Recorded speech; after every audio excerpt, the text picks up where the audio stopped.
when Sullivan's here, it's usually last time I was sitting, I was looking, so he does go pretty cool.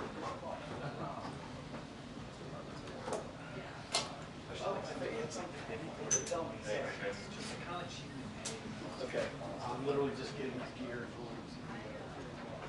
Thank you.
Just go up and tell them who you are. I'll go there and tell them who you are. I'll meet you there. Thanks.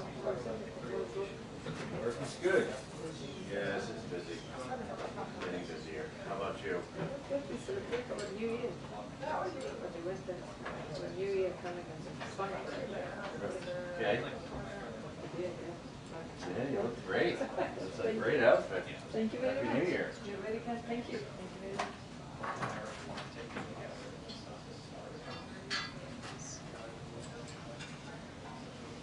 Hey, this is John running over to the White House. Yeah, this is for the briefing. How are you?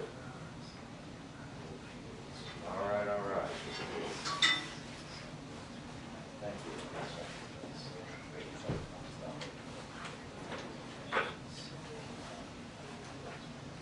Hey, everybody, how are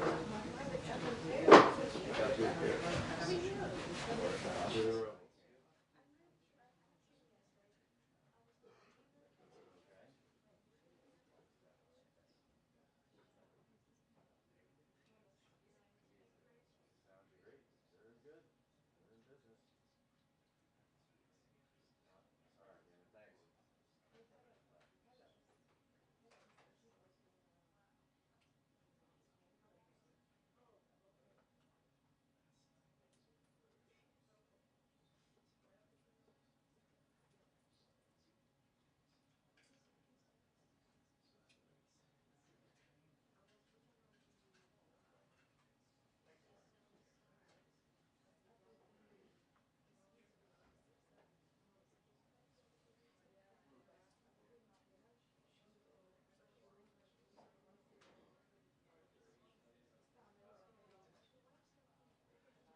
Yes, I know you spoke. And so originally the publication started by over stampers.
got no feeling. It's Monday. After St. Patrick's Day.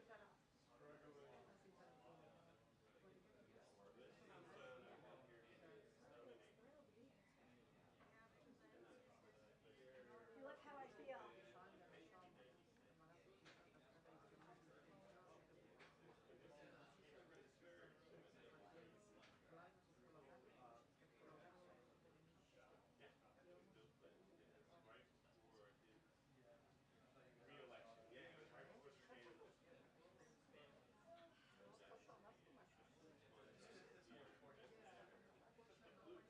Ieri bossa, io nato sei così che devo ieri diciamo poi ci sta proprio a lui ieri poi potrò sai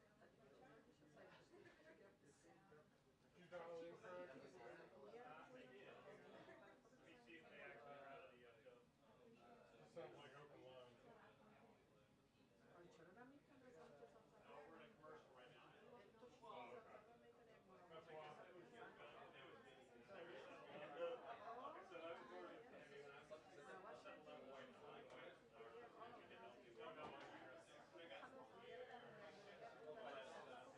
One, two, three, four, sorry. I can't hear you. I was going to wait for them to come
It's still great.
One, two, three, four, five. Hello, New York. Okay.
exactly, Sandra, because as we understand it, the Haitians who have been caught basically by U.S. Border Patrol trying to enter the United States, they've all been repatriated back to Haiti over the last couple of days. But there are lawmakers in Florida who want assurances that Florida and Florida communities are not going to soon see a huge uptick in the number of Haitian migrants who are fleeing this terrible situation there.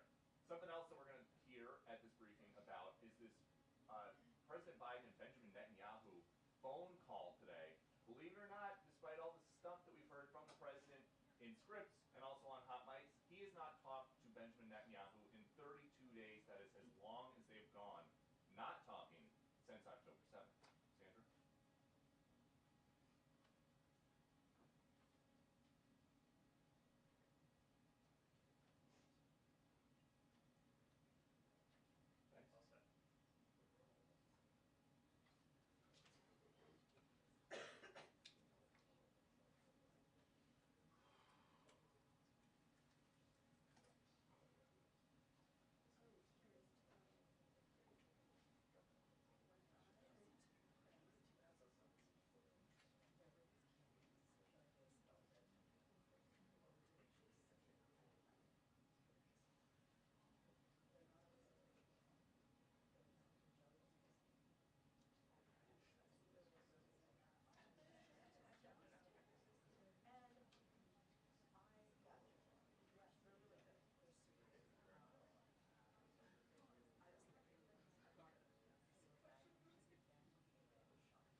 All set. Go big or go home.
Testing, testing. That sound all right? Okay, there we go.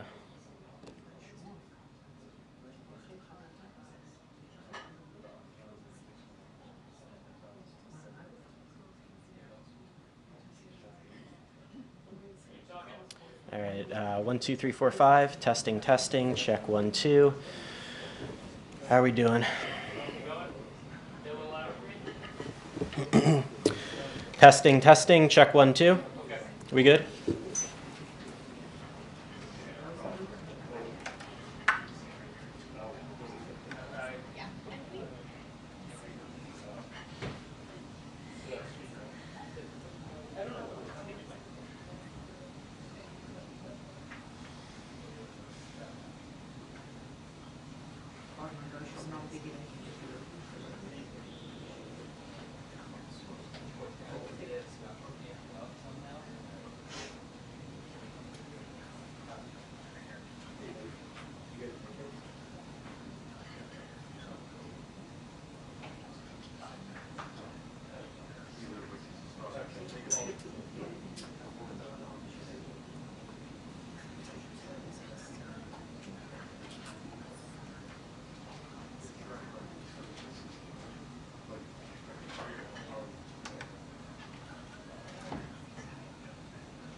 Good hustle, guys. Good hustle.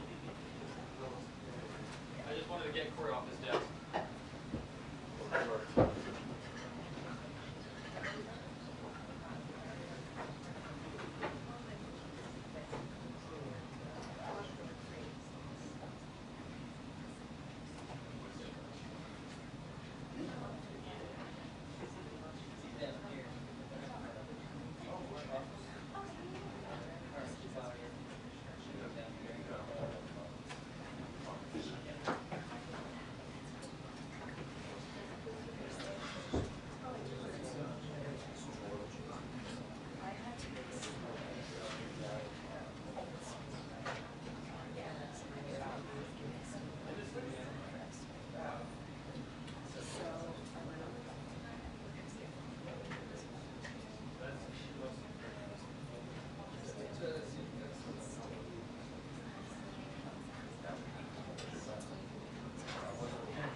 Trying to get through this door before they come.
don't know if this is gonna happen. Hi, Julian. I'm Stacy. Nice to meet you as well. Thank you.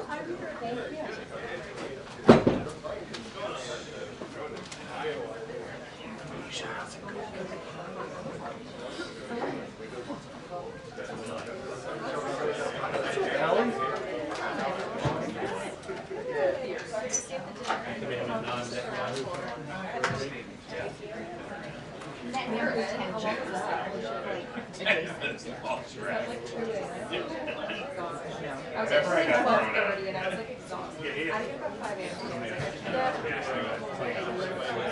Also, I like cut off the room when you're in a couple glasses.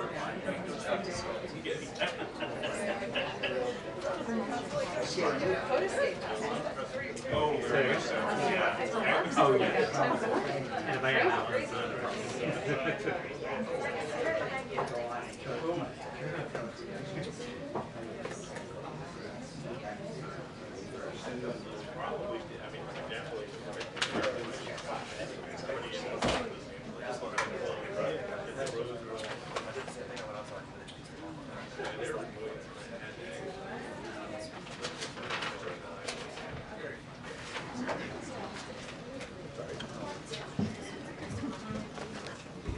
Hey, good afternoon, everyone. Happy Monday, happy Monday. I have 2 items at the top before I turn it over to our National Security Advisor, Jake Sullivan. Today, to mark Women's History Month, President Biden, alongside the First Lady and the Vice President and the Second Gentleman, signed a historic executive order that will direct the most comprehensive set of executive actions ever taken to expand and improve research on women's health. These directives will ensure women's health is integrated and prioritized across the federal government and will galvanize new research on a wide range of topics, including women's midlife health. The President and the First Lady also announced more than 20 new actions and commitments by federal agencies, which includes the launch of a new NIH effort that will direct key investments of $200 million towards this work. These actions also build on the First Lady's recent announcement that the Advanced Research Projects Agency for Health, Sprint for Women's Health, is committing $100 million towards transformative research and development in women's health. In his State of the Union address, the President called on Congress to invest $12 billion in new funding for women's health research, and he laid out his bold vision for transforming women's health research. And with today's announcement, he's keeping that promise. Now, second, today, the White House Office of Public Engagement will convene a roundtable on President Biden's efforts to support Black men's health. This event will be moderated by Sharice Jones of USA Today and features actors Courtney B. Vance and Lamont Rucker, recording artist Raheem Devon, licensed psychologist Dr. Robin L. Smith, and public health analyst from the Substance Abuse and Mental Health Services Administration, Dr. Walker Tisdale. Since the start of his administration, President Biden has prioritized tackling the mental health crisis. In 2022, he released a comprehensive mental health strategy designed to strengthen system capacity, connect more people to care, and create healthier environments. To support this work and help advance how we transform mental health in the United States, the Biden-Harris administration launched 988 hotline, expanded community mental health centers, established new centers of excellence to help promote mental health. The Biden-Harris administration has and will continue to invest critical resources to expand mental health and substance use support to Americans, including through President Biden's proposed budget for fiscal year 2025. And with that, I'm going to turn it over to our National Security Advisor, Jake Sullivan, who has an update on the Middle East region.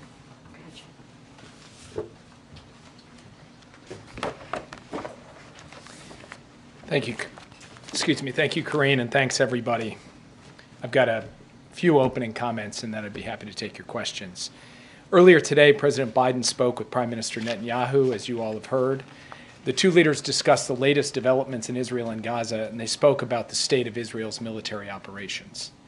The president emphasized his bone-deep commitment to ensuring the long-term security of Israel, And he affirmed, as he did in the State of the Union, that Israel has a right to go after Hamas, the perpetrators of the worst massacre of the Jewish people since the Holocaust. Israel has made significant progress against Hamas. They've broken a significant number of Hamas battalions, killed thousands of Hamas fighters, including senior commanders. Hamas's number 3, Marwan Issa, was killed in an Israeli operation last week.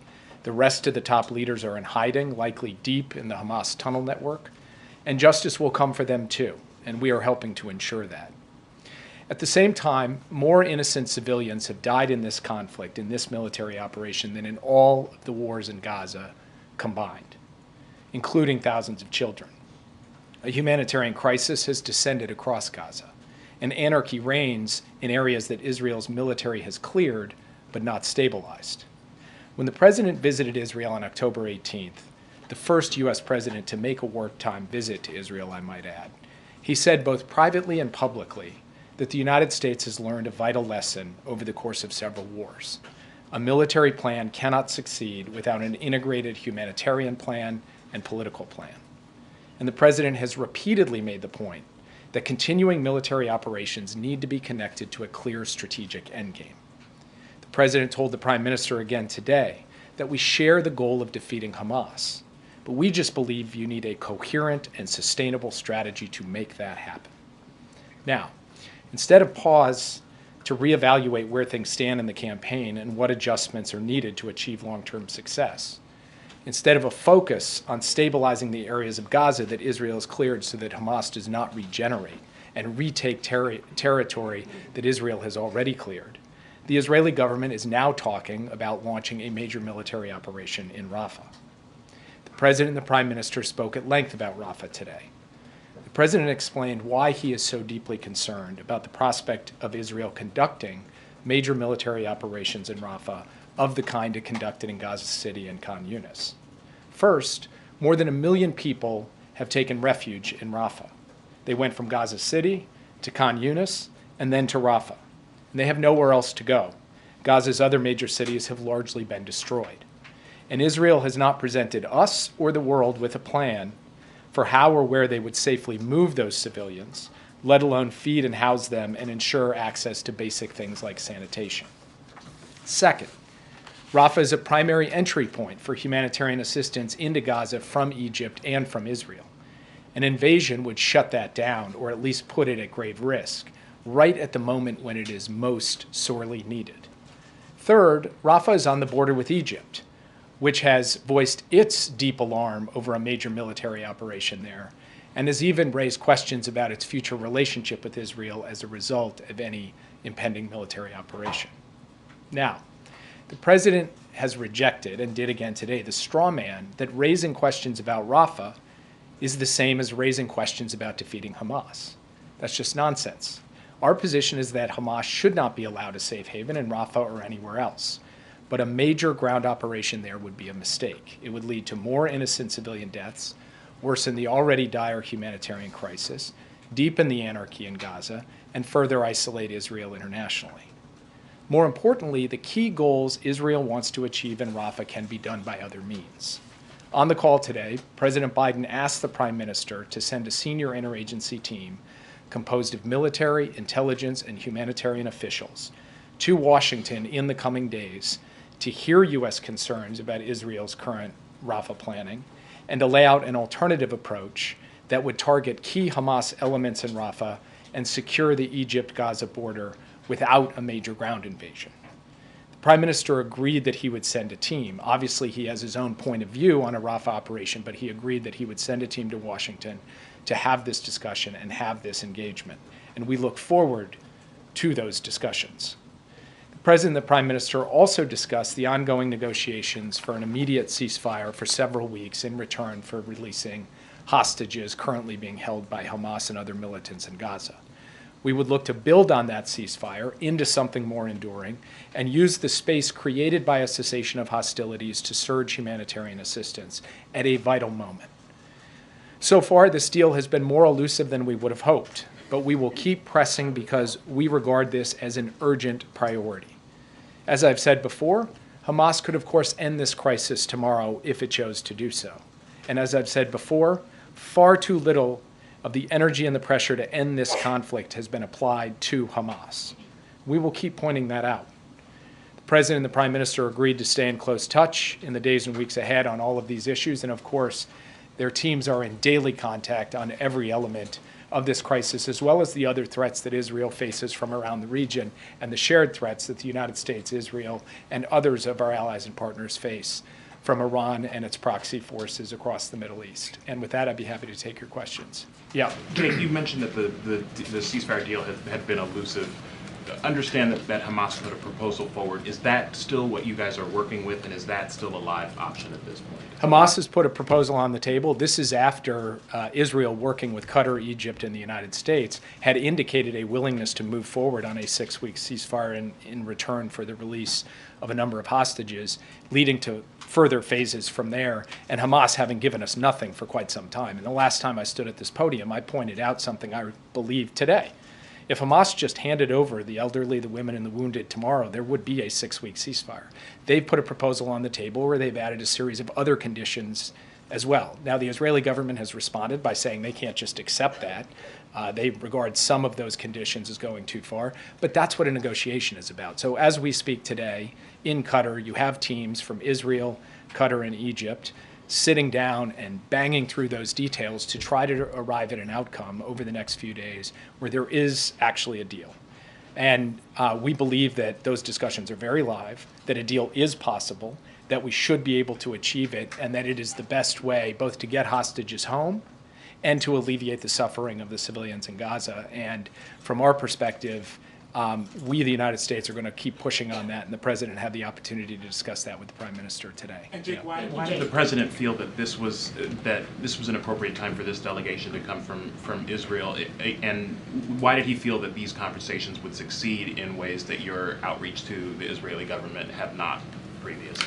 Look, this is the natural evolution of a discussion between partners. We've had many discussions at many different levels between our military, our intelligence, our diplomats, our humanitarian experts, but we have not yet had the opportunity to have an all-encompassing, comprehensive, integrated, strategic discussion about how to achieve two things. One, the ultimate defeat of Hamas, and two, the protection of civilians and the stabilization of Gaza in a way that will lead to the long-term security of Israel, as well as the protection of innocent human life that is in Gaza.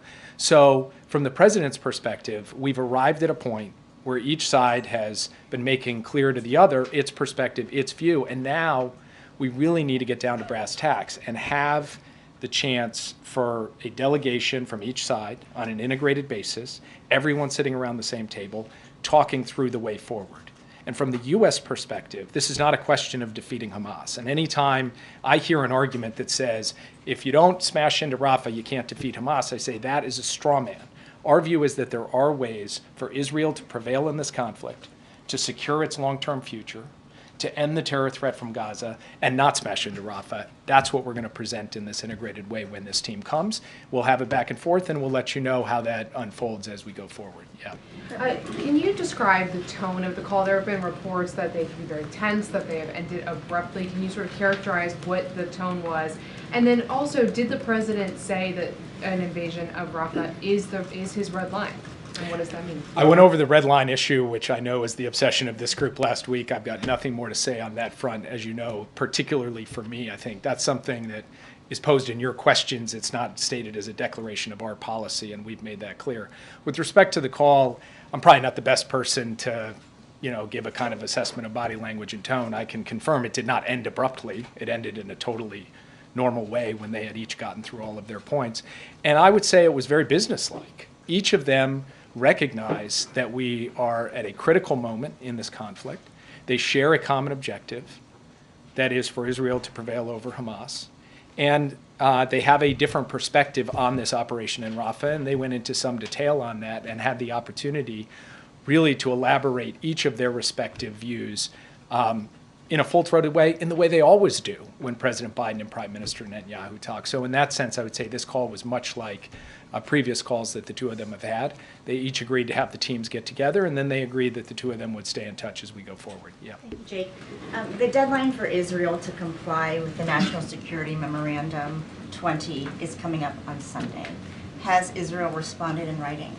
So first, when you say to comply, what they have to do by Sunday is just provide credible and reliable assurances that they will abide by their international obligations, not obligations we've imposed upon them, but obligations they have freely accepted with respect to international humanitarian law, which of course includes not arbitrarily impeding the flow of humanitarian assistance where they can control that. So I cannot tell you today or confirm today that they have provided that. Obviously, as you said, they have several more days before they have to do so, and we anticipate that they will. And then on a related note, Jake, on March 1st, President Biden said that he was going to insist that Israel facilitate more trucks and more routes to get more people the help they need. On today's call, did he make that clear? Well, even before today, the results of the president making clear that this was a priority for him and his team working that at a detailed level operationally on the ground in Israel has resulted in certain steps, including the opening of a new gate that we have seen since the president gave the State of the Union, and work to flow more convoys to the north along the beach road as well, in addition to other steps like the landing of the first ship through a maritime corridor on the beaches of Gaza, and active work going forward to get that pier that the president announced set up off the coast of Gaza as well.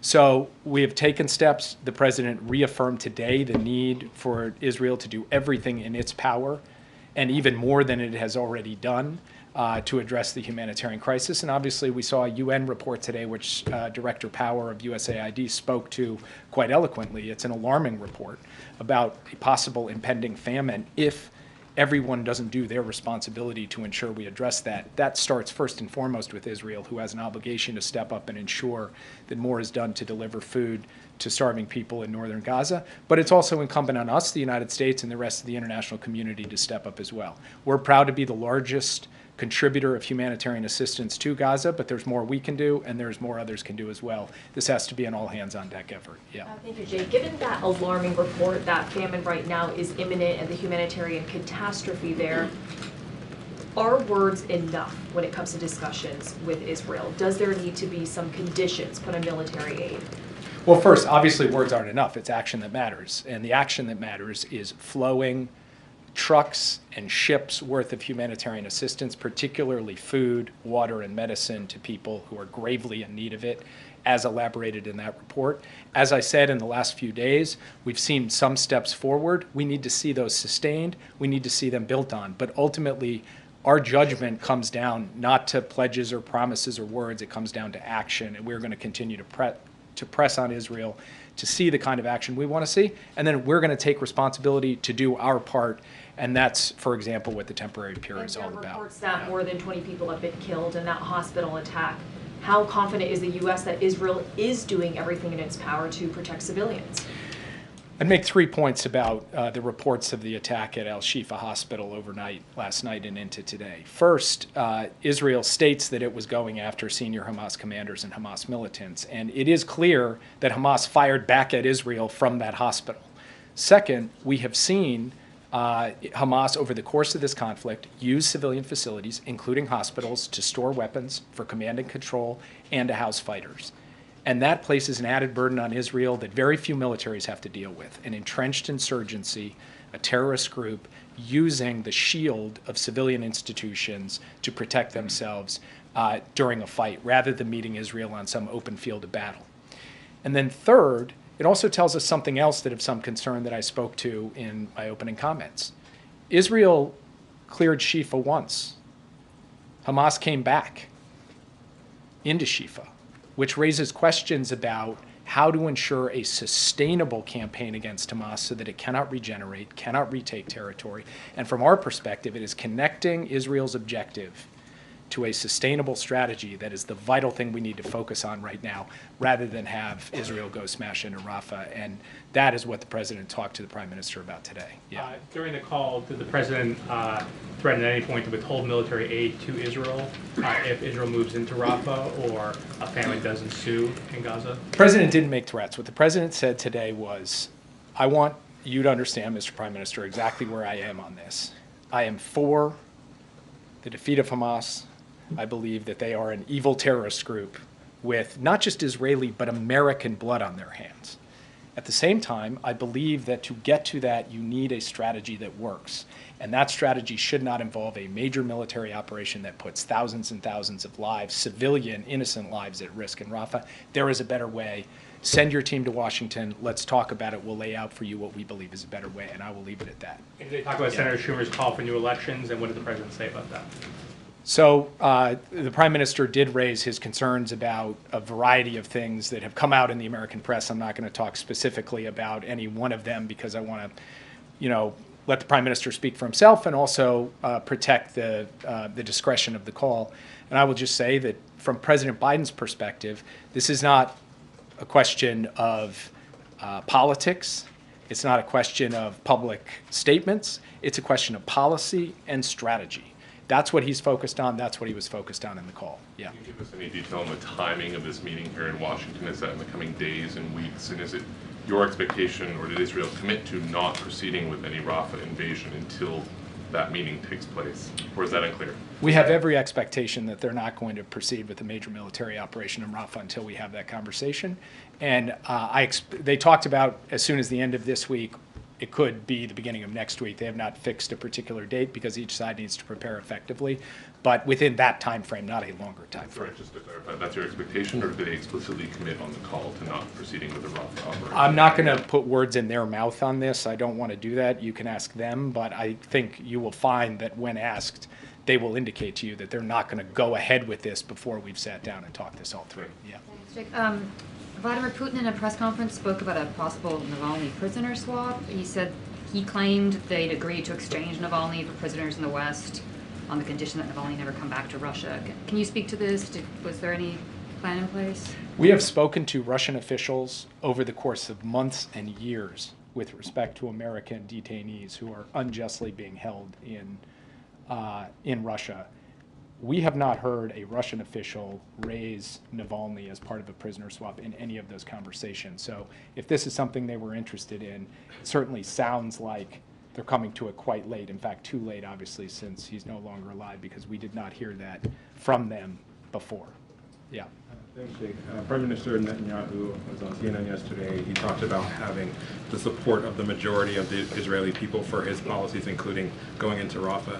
Is there more that the administration, the U.S. administration, needs to do to speak to the Israeli people directly so that they don't support this idea of going into Rafah now? Well, first of all, inherent in the question is a kind of an interesting irony, which is you have the Prime Minister speaking on American television about his concerns about Americans interfering in Israeli politics, and then your question is, should Americans be speaking into Israeli politics, which in fact we don't do nearly as much as they speak into ours.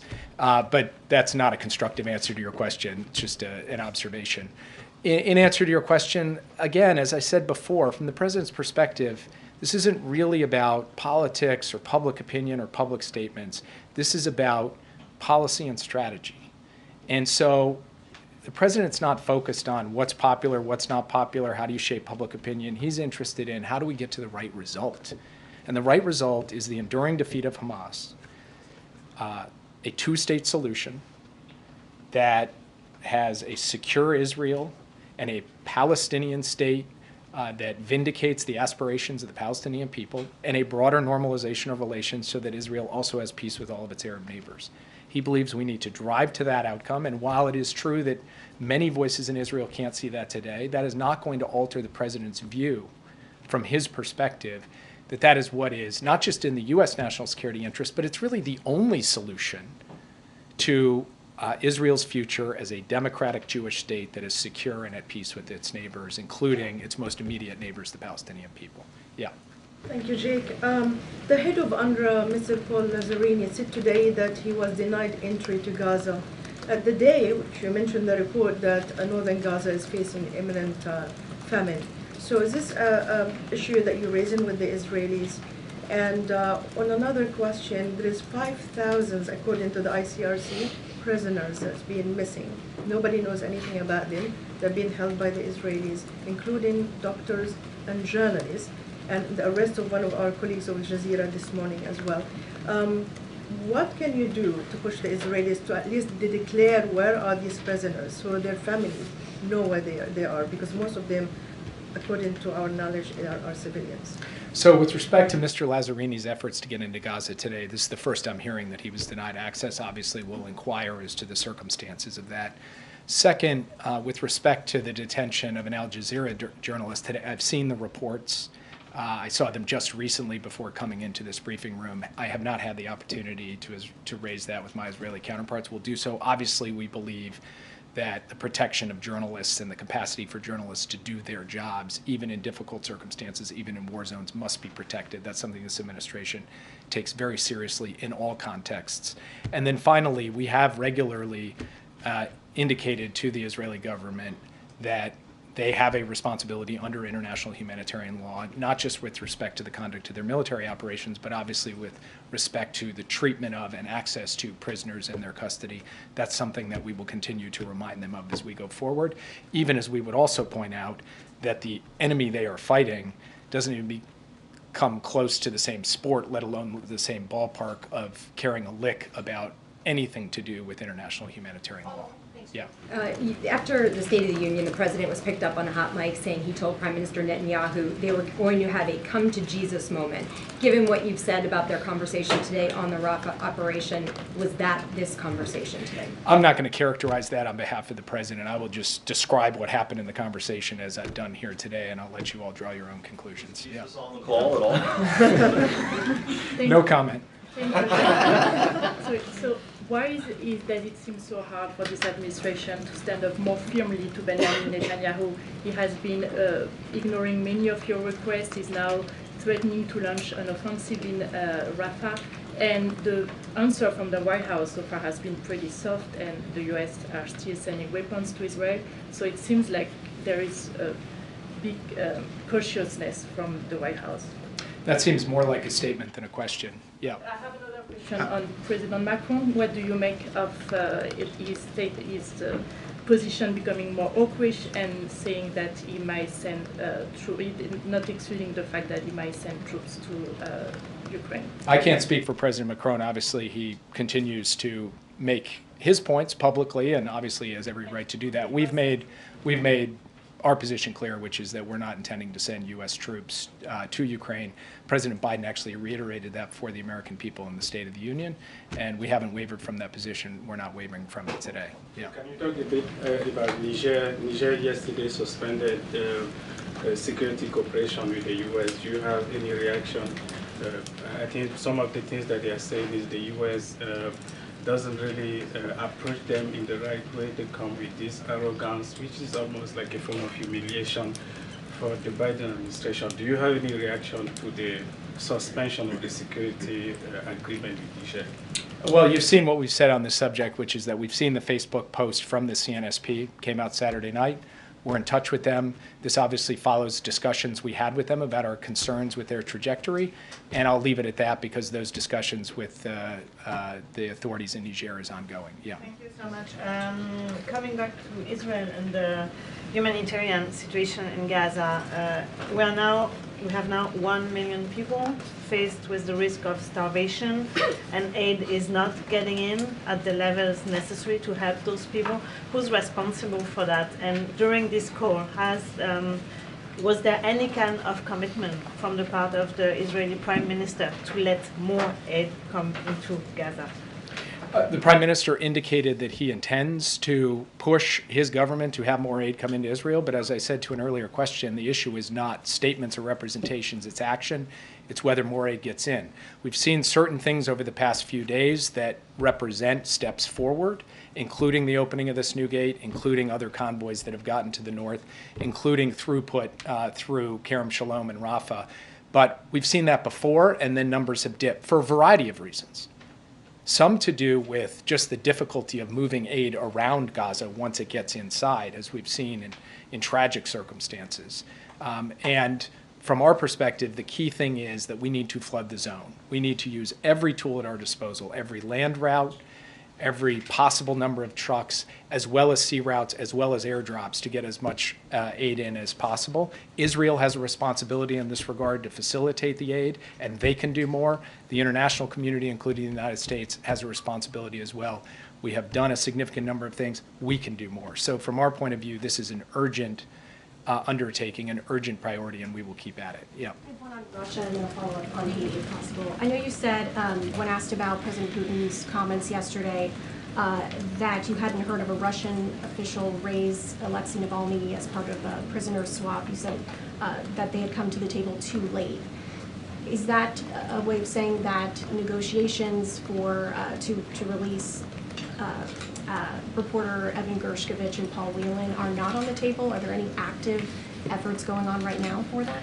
We have had a continuous effort to secure the release of both Paul Whelan and Evan Gershkovich. We will continue until they are free.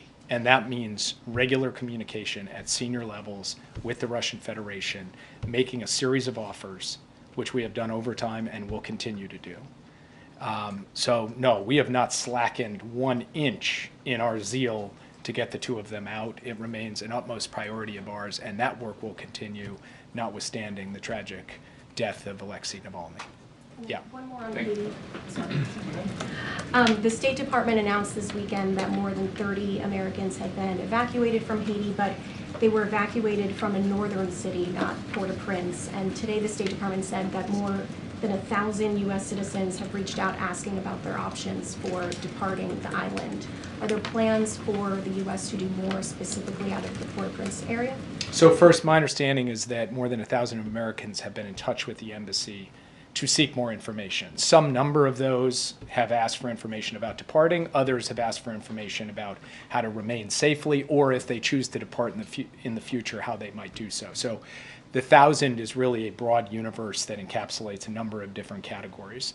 Second, as you noted, we did have our first evacuation flight out of Cape Haitian.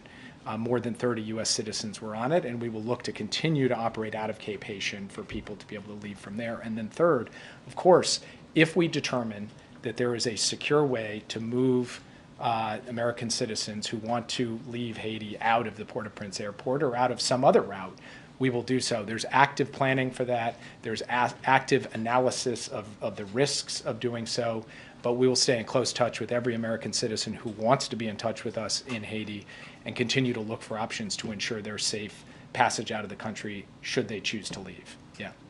Why did President Biden wait so long? Why did he let 32 days pass between phone calls with Prime Minister Netanyahu? Well, so first of all, our teams are in contact every single day at every level. President Biden gets a daily, twice daily, sometimes 9 times daily update on what is going on. And he reserves his calls for the Prime Minister for when he believes there's a key strategic moment that needs to come forward. That's point one. Point two, Prime Minister, of course, knows how to reach President Biden. If the Prime Minister felt he needed the President for some reason, he would have picked up the phone and called. And of course, in the last 32 days, President Biden has never declined a phone call from Prime Minister Netanyahu. So this is pretty much the normal give and take of two leaders, both operating their governments, both operating their foreign policies, both working with their teams. And then at a key inflection point in the dialogue between the two sides coming together and talking. I wouldn't make more of it than that. And there's a report that when President Biden was told his handling of the war between Israel and Hamas was starting to affect his poll numbers, the quote is, he began to shout and swear.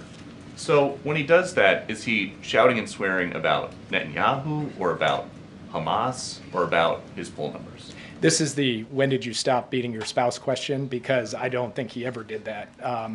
And so, well, you use that as the premise of your question, which is when he does that. I've never seen him do that, shout or swear in response to that. So from my perspective, that particular report is not correct. Yeah. What can you tell us about this temporary pier, the timeline for it, how it's going to be secured, how soon aid may be available to those sea routes you're talking about? So CENTCOM can go into the operational details on it. What I can tell you is that our original timeline, extended out something like 45 to 60 days to have it fully in place. We're hoping to beat that if possible, because we're moving heaven and earth to get, all of the complex logistics associated with it fully integrated into the pipeline for aid going into Gaza. And ultimately, it will be a scenario where CENTCOM assets move the pier off the coast, and then it will be IDF assets who actually secure it so that there are no U.S. boots on the ground in Gaza. But that effort is very much underway. The CENTCOM commander feels good about the progress we are making, and that he will be able to move this on an expedited basis based on the original timelines that he provided. Just one more question. Yep. Jake, do you have any reaction? The Russian President Putin's victory, he will present until 2030. Do you accept the result and his victory? Well, first, nothing about the election outcome was unpredictable because Putin had closed the political space, had locked up political opponents. Some of his political opponents had tragically died. And so there was nothing free or fair about this election, and the outcome was preordained. Second, the reality is that President Putin is the president of Russia. We've had to deal with that reality throughout the war in Ukraine, throughout the other aggression Russia has undertaken, throughout the other steps contrary to U.S. national interest that we have seen from this president and from the Russian Federation under his leadership. And we will continue to deal with that reality. But that reality doesn't deny the fact that this election was not something that met any kind of benchmark of being free or fair. Thank you all. Thank you so much, Jake. Thank you, Jake. All right, Chris. So I have a question about budget discussions over the weekend. Why did the White House object to plans that were taking shape over the weekend for the Homeland Security budget? And what do you want to make sure gets included in the final legislation? And last thing, how close are you at this point, do you think? So, look, I'm not going to talk about reporting regarding ongoing negotiations. Going to be super careful talking from the podium here. One thing that I will make clear is that DHS needs a bill that adequately funds operational pace, right? And we have seen during this past fiscal year, and that is what the administration is fighting for. We want to make sure that they have the operational funding to do the job that they need to be doing. And that is what I can say. And I want to also add is, let's not forget the past 10 months here. DHS has removed and returned more people than during every fiscal year since 2013. So they have maximized their operations. They have done the work to do what they can at the funding levels that they currently are operating in. And we want to do everything that we can to make sure that they have that operational pace. So I'm not going to get into negotiations from here. So it sounds like we're talking about the issue is a dollar figure. The White House wants more money than is being offered. Just going to be super mindful and not negotiate from the podium. But obviously, we believe that DHS needs additional funding. We've always said that to deal with the security operations and much more that we're dealing with at the border, obviously, and just more broadly, all the work that the DHS has to do on behalf of the American people. You can't say if there's been progress today or anything. Look, negotiations continue, and we are focused certainly on reaching an agreement. As you know, the shutdown is set for this coming Friday, and we want to certainly get to a place where we have, again, DHS has what it needs to have continue the operational pace that they've been having. Okay. Thanks, Karine. As the Supreme Court considers the case about social media, disinformation, misinformation, can you talk about what the administration believes is at stake in this case? I'm going to be super mindful. It's an ongoing case. I'm just not going to comment. Would have to refer you to Department of Justice. We've been pretty consistent on this over the past year or so I'm just going to be really mindful on that. And then I have a leftover Israel-Hamas question, Yeah, sure. because over the weekend the president talked about the importance of the freedom of the press. Yeah. He toasted them at the Gridiron dinner. Has he or anyone in the administration pushed Israel to allow foreign media into Gaza to cover it? So look, as Jake said, there's continuous conversation that we have with the leadership of the Israeli government. I don't have anything to share on that particular question. You heard directly from the president as it relates to protecting the freedom of the press, protecting journalists. We've always been very clear about that. The president has spoken to that numerous of times. I can't speak to that particular conversation on that issue. We want to make sure, right? We want to make sure that freedom of the press is respected, that journalists are protected, and so that is something that the president has had conversation with leaders over the past 3 years as it relates to that, as it relates to obviously humanitarian issues as well. We've always had those conversations. It doesn't matter if it's our allies or friends or whoever it is. We've always been pretty consistent. But I can't speak to any direct conversation that the president has had on that issue. What are the remaining sticking points on the DHS funding bill? And some Hillaids say that the White House came in at the 11th hour. Did the White House step in too late? I mean, look, let's be very clear here and take a step back. When it comes to funding the government, that is something that is the basic duty of Congress, is to do that, right? It is their job to keep the government open. It is something that Congress has to do on behalf of the American people. There are critical programs that Americans need, that American families need. The DHS funding, more specifically, as what is obviously being discussed, is important, right? For DHS to do the work that they're currently doing as we think about the border, as we think about the immigration system. So it is their job, it is their duty. I'm not going to speak into timeline as to when we started to have conversations with them. I'm not going to speak to negotiations that are currently happening. Certainly not going to do that at the podium. We believe it is critical and important to continue the operational pace that DHS needs to do their job. Obviously, we've been pretty consistent as well over the last 3 years asking for additional funding. And so I'm just going to be really mindful and not negotiate from the podium. Thanks, Karine. Does the administration still have close contact with social media companies, and in specific, are there still communications about removing misinformation? Look, I'm going to be, I know there is currently SCOTUS, well, I don't even know if it's happening right now, but there's this particular Missouri case. I'm going to be super mindful, super careful, and not to answer a question that is, adjacent to what's happening with this particular case.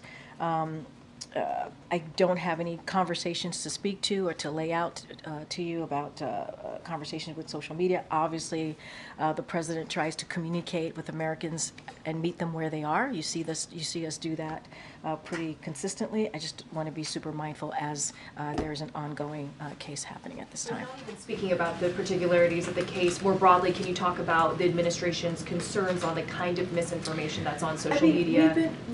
We've been pretty consistent about the importance of, it is the responsibility of social media to make sure that what is on their platform is not misinformation, not disinformation. We've been always very clear about that. I just don't have conversations to lay out or to speak to, but we've been pretty consistent for at least the past couple of years on that. That's great. A temporary pause on SB4, the controversial Texas immigration law, is set to expire at 5 p.m. today if the Supreme Court doesn't take action.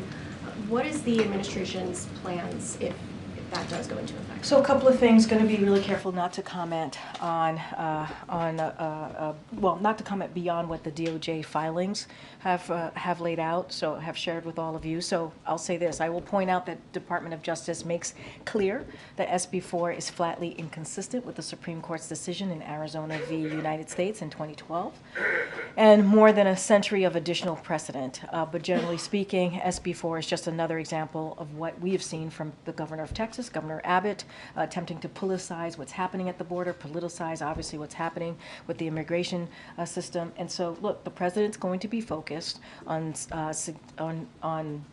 making sure that there's significant policy changes and resources we need to secure the border. And so that is why he's going to continue to call on congressional Republicans to pass the bipartisan border security agreement that came out of the Senate just a couple of months ago, an agreement that was supported by the Border Patrol Union, U.S. Chamber of Commerce, and that we worked on for months. And we believe that is going to meet the needs that we have with the border challenges and deal with some real immigration policies. Outside of that, I don't have anything else to share, but clearly the Department of Justice has been very clear on their filings on SB4. Good. Thank you so much. A domestic question, then 2 quickies on foreign adversaries. First of all, what is the White House planning for Iftar this year? And what is your message to Muslim Americans about this particularly difficult year? Look, we are going to, I don't have anything to share about an event as it relates to Iftar. What I can say is that we've been very consistent and very clear that this conflict is personal and painful for many, And the president has been clear on that. We have been clear from this podium. He respects all Americans to speak out and for their voices to be heard, as long as it's peaceful, obviously.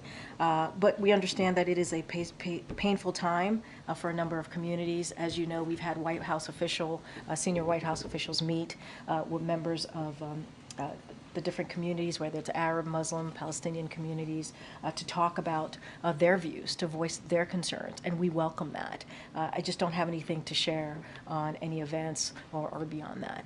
Okay, so Pakistan conducted 2 airstrikes over what they say are militant hideouts in Afghanistan. Was the U.S. consulted on that? Were these coordinated attacks? And are you concerned about the potential for violence escalating in that region? And then a quickie on South Korea when I'm done. North Korea. A quickie. All right. On Pakistan, just a couple of things that we do want to share with all of you. We are aware of the report, obviously, that Pakistan carried out airstrikes in Afghanistan in response to attack in Pakistan on Saturday at a military post. We deeply regret the loss of life and injuries sustained during the attack in Pakistan, and the loss of civilian lives during the strikes in Afghanistan. We urge the Taliban to ensure that terrorist attacks are not launched from Afghan soil.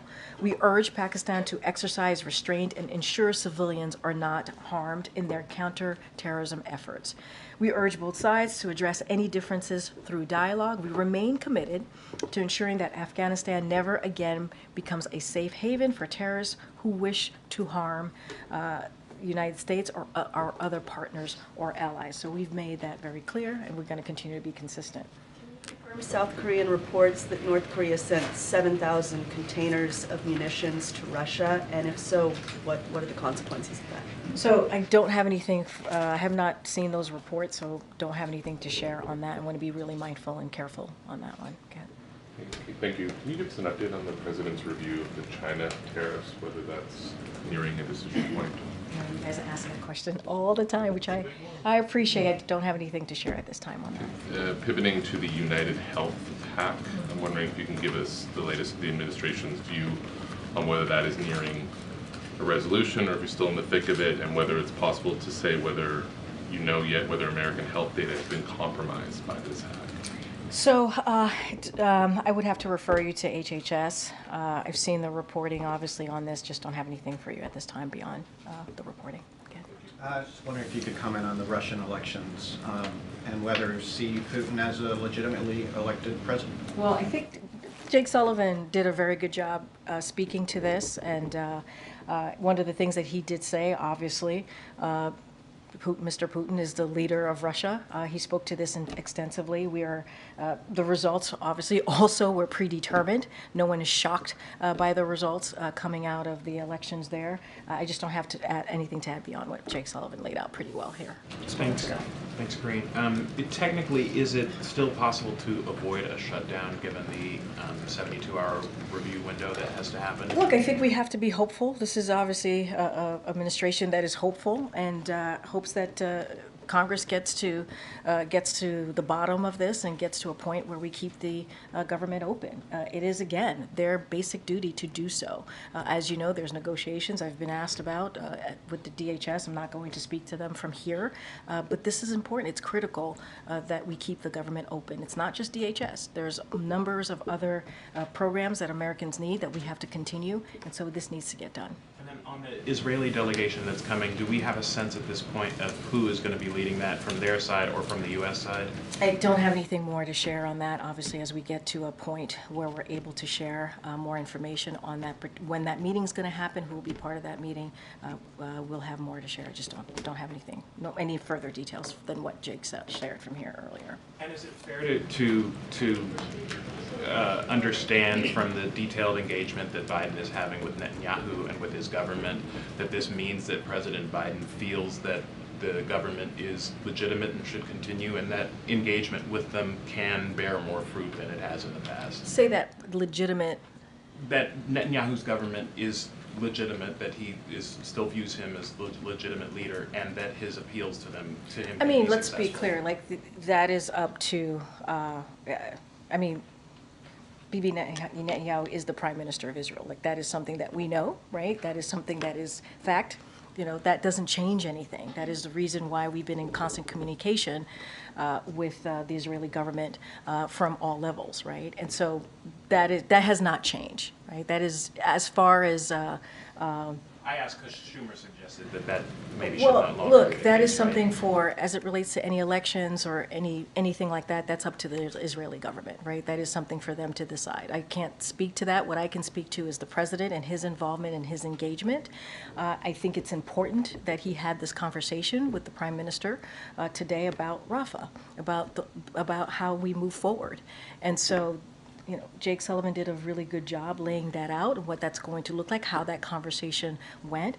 The president doesn't want to see a military operation go into Rafa. He's been very clear about that. He wants to make sure that innocent lives are protected, and it has to be done in a way that we don't see Palestinian lives, lose any more Palestinian lives. But understanding that Israel has to go after Hamas, right? A terrorist organization. We understand that.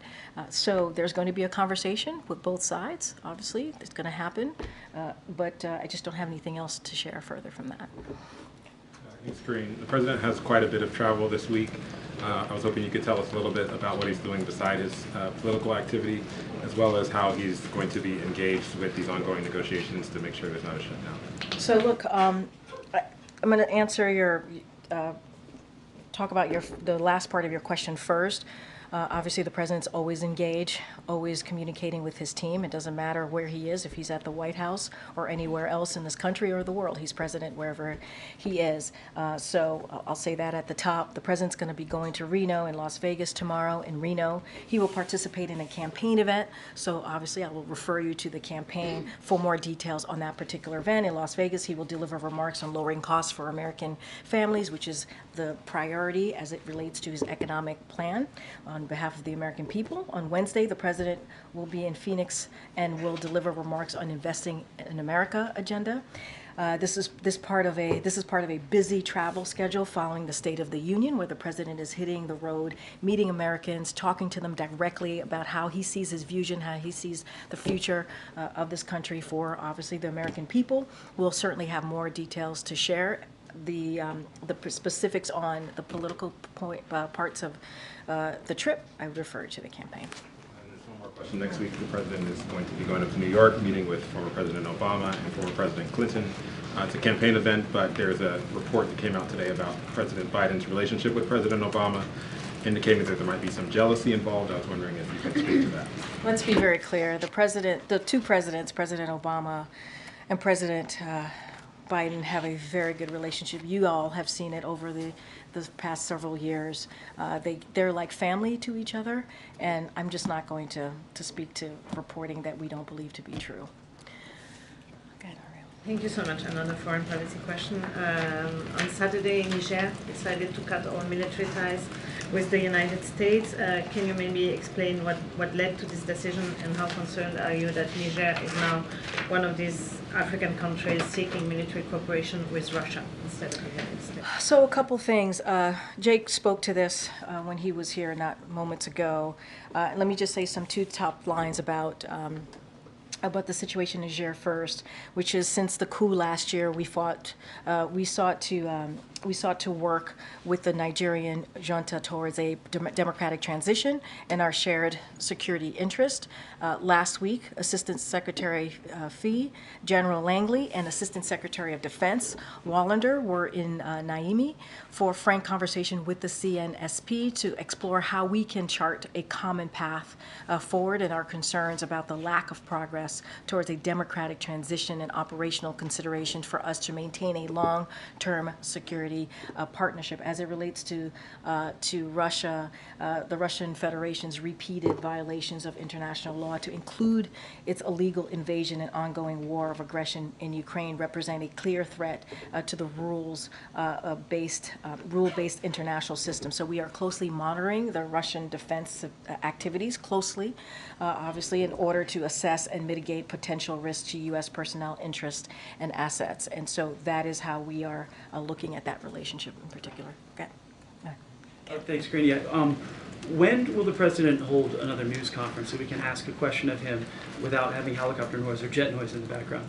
I don't have anything for you to share. Obviously, the president, as you were just saying, the president takes questions pretty regularly, enjoys having engagement with all of you. I don't have a press conference to lay out for you at this time.